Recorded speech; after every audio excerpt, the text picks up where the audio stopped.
नमस्कार। ऑनलाइन कक्षा में आप सभी का स्वागत है। अपन कक्षा 9वीं के विज्ञान विषय के पाठ 5 का अध्ययन कर रहे थे, जिसका नाम था जीवों की मौलिक इकाई। और अपन ने इस पाठ के अंदर कोशिका की संरचना के बारे में, इसकी परिभाषा, कोशिका किसको कहते हैं, इसको जीवित कोशिका की खोज किसने की, मृत कोशिका की खोज किसने की, केंद्रक की खोज किसने की थी, जीव द्रव की खोज किसने की थी, कोशिका का आकार कैसा होता है, इसके बारे में चर्चाएं कर ली थी। अब इसी पार्ट्स को आगे बढ़ाते हुए इसके पार्ट सेकंड पर आज चर्चाएं करेंगे। इसके बारे में सबसे पहले आता है कोशिका सिद्धांत। कोशिका सिद्धांत कहते हैं यह जीवन की मौलिक इकाई है तथा प्रत्येक जीव कोशिका का बना होता है। ये अपन के कोशिका सिद्धांत है कि प्रत्येक जीव किसका बना है, कोशिका का बना है। चाहे वो कोई एक कोशिकीय जीव है, बहुकोशिकीय जीव है, पादप है, जंतु है, जो भी है सब कोशिकाओं के बने हुए।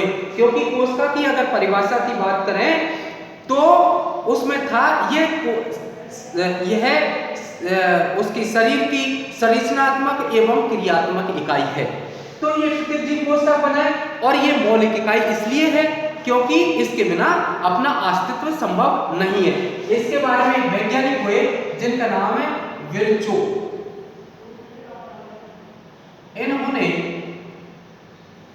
इन्होंने बताया कि नवीन कोशिका की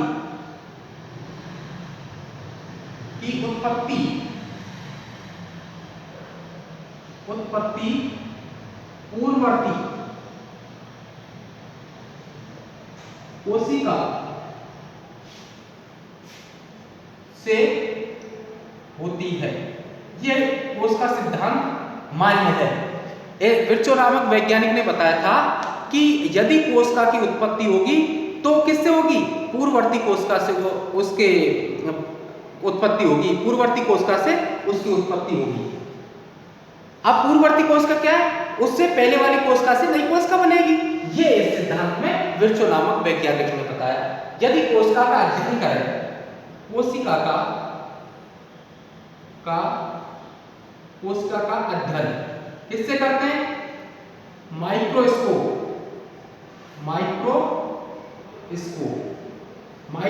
क्या है, किसने की थी इसकी खोज, इसको आपको याददाश्त के लिए बता देता हूं, वैसे नाम दिया नहीं है, नोल एवं रुस्का नामक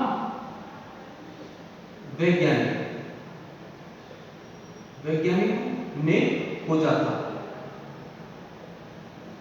आविष्कार किया था। ऐसे लिख लें, आविष्कार किया था। और ये इसके अगर माइक्रोस्कोप की परिभाषा की बात करें तो ये अत्यंत सूक्ष्म वस्तुओं को बढ़ाकर दिखाने का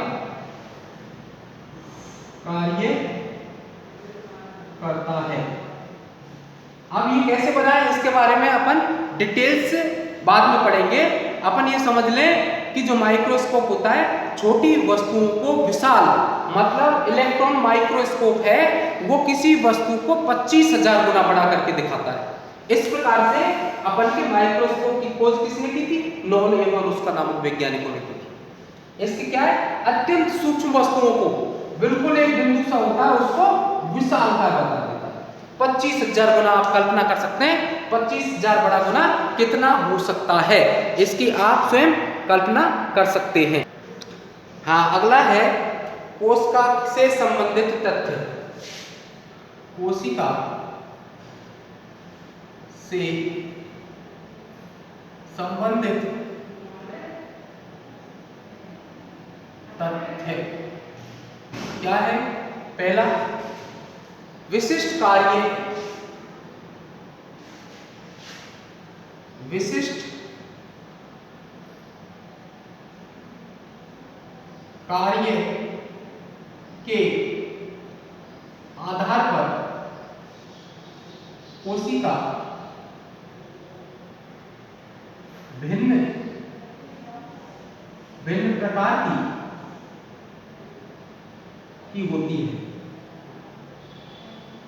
जैसे पेशी कोशिका कैसी होती है?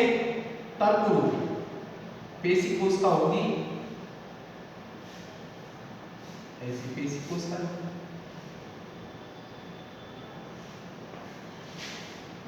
तंत्रिका कोशिका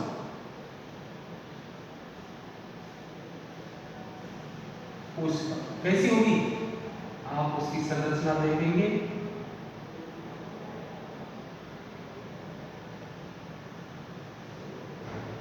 ऐसे इसकी प्रवर्तन निकले रहेंगे।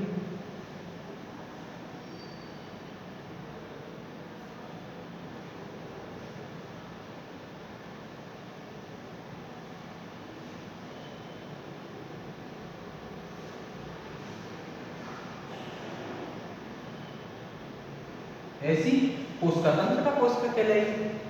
शुक्राणु कोशिका कोशिका विशिष्ट कार्यों के अनुसार है कोशिका, अलग अलग कोशिका के अलग अलग कार्य हैं।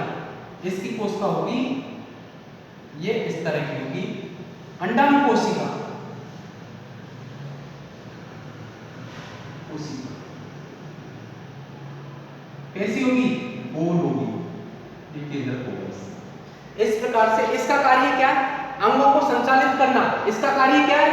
सूचनाओं को एक स्थान से दूसरे स्थान पर पहुंचाना। इसका कार्य क्या है? ये गुणसूत्र क्या करते हैं? जनन में भाग लेते हैं। अंडाणु कोशिका भी जनन में भाग लेती हैं। इस प्रकार से अपन के कोशिका हैं जो विशिष्ट कार्य के अनुसार भिन्न भिन्न प्रकार की मॉडिफाई हो गई और वो अपना कार्य भिन्न भिन्न प्रकार से देखती हैं। दूसरा है एक कोशिकीय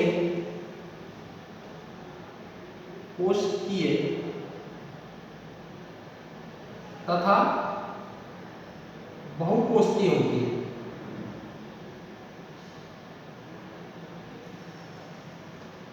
होती है। एक कोशिकीय में अमीबा, पैरामीशियम,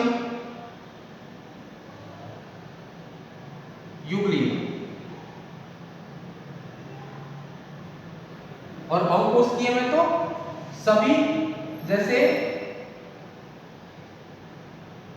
पादप, मनुष्य, कुत्ता, बिल्ली, इनमें सभी में कैसी है? यूकैरियोटिक कोशिका। अभी बात करेंगे, चर्चा करेंगे। उसके अंदर भी कैसे है? बहुकोशिकीय, एक कोशिका से अधिक कोशिकाओं का बना होता है उनका शरीर। लेकिन कुछ ऐसे जीव हैं जिनके एक अकेली ही कोशिका सारे संपन्न कार्य करती है, सारे कार्य संपन्न करती है उसकी एक अकेली कोशिका। अमीबा के अंदर पोषण वही ग्रहण करती है, उत्सर्जन का कार्य वही करती है, सर्कुलेटरी सिस्टम वही करती है, उसी के आधार पर गमन होता है। इस प्रकार से बहु कार्य करती है वो, तो उसको एक कोशिकीय वो कहेंगे, जीव कहेंगे, और कुछ बहुकोशिकीय होते। अब है अगला कोशिका भित्ति। कोशिका भित्ति कहते हैं, ये क्या करती है? एक अभी प्रारंभ कर रहे हैं, मान लो ये कोई कोशिका है। इस कोशिका के चारों ओर एक आवरण और पाया जाता है जिसको अपन क्या कहेंगे? कोशिका भित्ति कहते हैं। ये क्या करती है? पादप कोशिकाओं के अंदर पाई जाती है, पादप कोशिकाओं के अंदर उपस्थित होती है। और ये किसकी बनी होती है? सेलुलोज की बनी होती है। यह पादप कोशिका, पादप कोशिका में कोशिकाओं में पाई जाती है तथा जीव द्रव कला के बाहर स्थित होती है कोशिका भित्ति कहते हैं इसको, कोशिका भित्ति किसकी बनी होती है? ये सेलुलोज की बनी होती है। क्या कार्य करती है? कोशिका के आकार को बिगड़ने देती है। यह है कोशिका के आकार को यथावत बनाए रखती है। अर्थात अपन के ये जो कोशिका भित्ति होती है पादप कोशिकाओं में पाई जाती है, जो ये सेलुलोज की बनी होती है। और सेलुलोज क्या है? विशिष्ट प्रकार का सेलुलोज विशिष्ट प्रकार का कार्बोहाइड्रेट्स है जो क्या करता है? कोशिका का आकार, जो कोशिका के आकार को यथावत बनाए रखने का कार्य करता है। अच्छा, इसको समझने से पहले अपन ने देखा एक होता है परासरण। परासरण कहते हैं जब किसी वस्तु को उसको अति सांद्र विलयन में रखें, ये सांद्र है और ये कोई कोशिका है, तो क्या करेगा? जल क्या करेगा? अंदर की ओर जाएगा, क्योंकि इसकी सांद्रता ज्यादा जल की, तो इसको कहते हैं अंतर परासरण। इसी प्रकार से यदि किसी ऐसे मिश्रण में रखें जो उसकी सांद्रता अल्प सांद्र विलयन, और इसको क्या करेगा? मान लो कोई कोशिका रख ली, पादप कोशिका की बात कर रहे हैं, तो जल क्या होगा? बाहर की ओर आएगा। ये कहलाता है बाह्य परासरण। जब अपन किसी कोशिका को, पादप कोशिका को ऐसे सांद्र विलयन के अंदर रखते हैं तो उसकी कोशिका भित्ति पर एक दाब पड़ता है, और दाब पड़ने के कारण उसको फटने से रोकता है। जीव द्रव कला इस काम के कार्य को नहीं कर सकती, वो फट जाएगी, वो इतनी मजबूत नहीं है। ये पादप कोशिकाओं में ये जीव द्रव जो कोशिका भित्ति होती है, ये क्या करती है? उस कोशिका के आकार को बनाए रखती है, उसको फटने से रोकती है। इस प्रकार से कोशिका भित्ति कार्य करती है। आज के लिए बस इतना ही। धन्यवाद।